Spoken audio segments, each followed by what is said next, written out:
الشيطان الرجيم بسم الله الرحمن الرحيم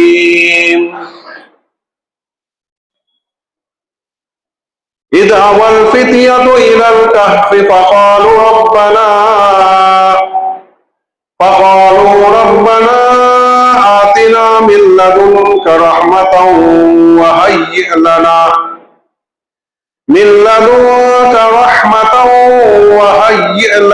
من أمرنا رشدا۔ اور جب ان نوجوانوں نے غار میں پناہ لی تو دعا کیا ہے ہمارے پروردگار ہم کو اپنے پاس سے رحمت عطا فرما اور ہم کو مہیا کر ہمارے کام میں بھلائی۔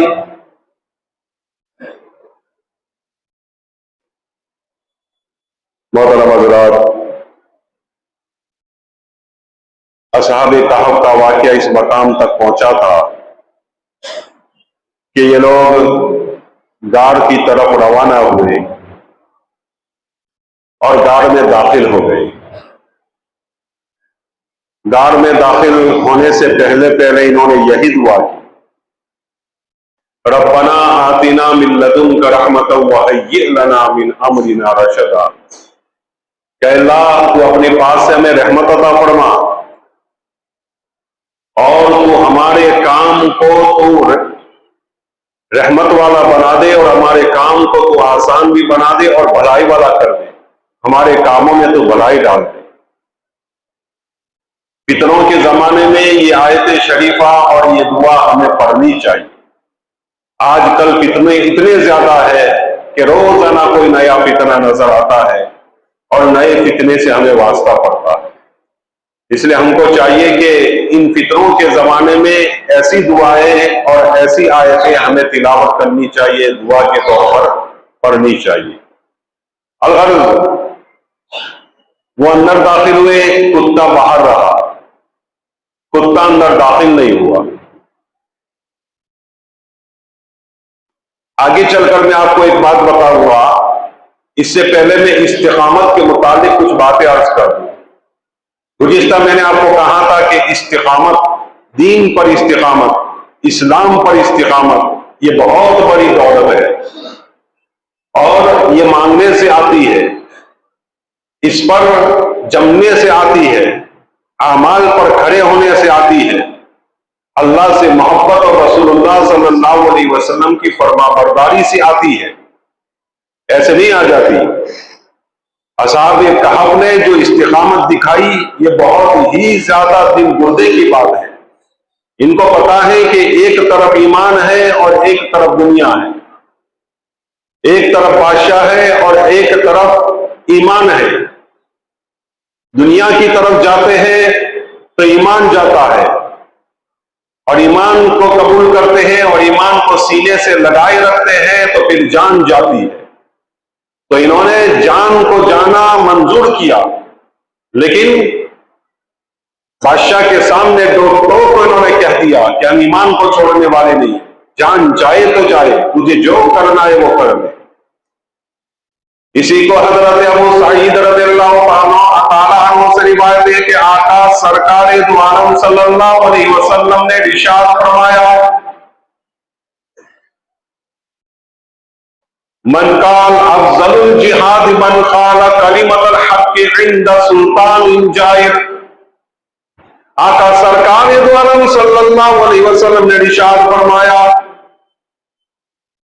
کہ ظالم بادشاہ کے سامنے، ظالم لوگوں کے سامنے حق بات کو کہہ دینا، حق کا اعلان کر دینا، یہ افضل ترین جہاد ہے۔ کیا فرمایا کہ کسی سے ڈرنا نہیں، کسی سے گھبرانا نہیں، کسی سے گھبرانا نہیں کہ جے ایسار بولیے، وندے ماترم بولیے، کوئی گھبرانے کی ضرورت نہیں، اللہ بہت بڑا ہے۔ الغرض تو یہ ہمیں تعلیم دی گئی ہے، استقامت بہت بڑی چیز ہے، بہت بڑی چیز ہے۔